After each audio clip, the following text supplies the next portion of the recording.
80 शब्द प्रति मिनट का यह डिक्टेशन स्टार्ट होगा 5 सेकेंड बाद।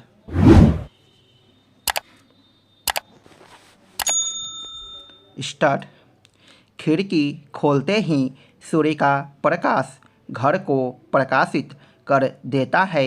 इसी तरह जीवन से अशुद्ध तत्वों को निकाल देने पर शुभ का आगमन स्वतः ही हो जाता है। बुराइयों के छूटते ही अच्छाइयाँ स्वतः ही पैदा हो जाती है। काम, क्रोध, मोह, ईर्ष्या, द्वेष आदि बुराइयों के छूटने पर दया, करुणा, श्रद्धा, प्रेम, विश्वास आदि स्वयं आने लगते हैं। संग्रह की प्रवृत्ति हमारे जीवन में संघर्ष पैदा कर देती है। इसीलिए जीवन को गति देने के लिए कुछ न कुछ त्याग करते रहना चाहिए। विषय वासना और इससे प्रेरित भोग जीवन की विकृति है। ये त्याज्य है क्योंकि इनके रहते हुए जीवन में उच्च आदर्शों की प्रतिष्ठा संभव नहीं। विषय भोगों का चिंतन जीवन में कई तरह की विषमता पैदा कर देता है। विषयों का चिंतन करने से उनमें आसक्ति पैदा हो जाती है। आसक्ति से कामना उत्पन्न होती है। यदि कामना पूर्ण न हो तो क्रोध की उत्पत्ति होती है।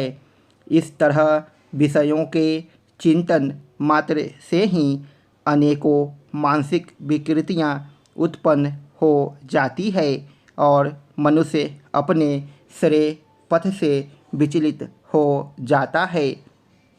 त्याग का मूल आधार मनुष्य की मन स्थिति है। हम संपत्ति का त्याग करते हैं किंतु लोभ वृत्ति को नहीं छोड़ पाते। घर परिवार का त्याग करते हैं परंतु मोह का त्याग नहीं कर पाते। पद और अधिकार छोड़ देते हैं परंतु अहंकार नहीं छोड़ पाते। इसीलिए हम सदैव अशांत रहते हैं। त्याग यदि सच्चे मन से किया जाए तो उससे शांति और संतोष की प्राप्ति होती है। जब हम अपने पास से निरर्थकता को हटा देते हैं तभी नएपन की संभावना की राह खुलती है। इसीलिए त्याग को प्रगति का नव चरण कहा गया है। त्याग जीवन की विकास यात्रा का एक अनिवार्य अंग है। यह आत्मशोधन का राजमार्ग भी है। एक को छोड़ने पर ही दूसरे की प्राप्ति संभव होती है।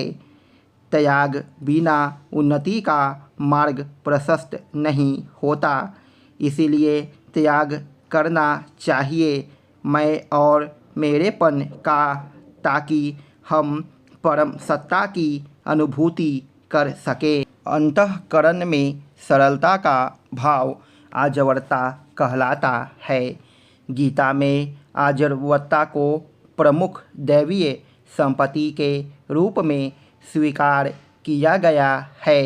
मोक्ष का माध्यम होने से यह मनुष्य को मिथ्या सांसारिक आकर्षणों से दूर रखकर जीवन में ही मुक्ति के लिए प्रेरित करता है। चूँकि मन सांसारिक बंधनों का कारण है तो आर्जवता से उसकी चंचलता पर विराम लगता है।